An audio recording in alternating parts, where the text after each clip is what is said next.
کوئی شخص خلفائے راشدین میں سے کسی ایک کو خلیفہ ماننے کا حامی نہ ہو تو اس پر کفر اور اسلام میں کوئی فرق پڑے؟ کفر اسلام کا مسئلہ تو نہیں ہے، نہیں ماننا نہ مانے، لیکن کسی مسلمان کی تکفیر نہ کرے، نہ کسی پرانے مسلمان کی، نہ آج کے مسلمان کی۔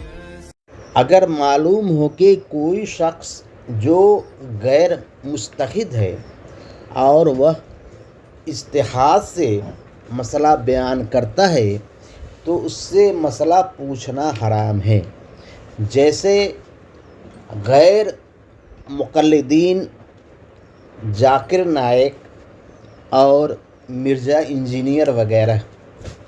مرزا سے پوچھا گیا کہ خلفائے راشدین میں سے کسی ایک کی خلافت کا انکار کرنا کیسا ہے، کفر ہے کہ نہیں؟ تو اس نے کہا یہ کفر نہیں ہے، جبکہ مجتہدین کے نزدیک یہ انکار کفر ہے۔ مجتہدین فرماتے ہیں کہ صدیق اکبر اور عمر فاروق رضی اللہ عنہما میں سے کسی کی خلافت کا انکار کرنا کفر ہے۔ فتح القدیر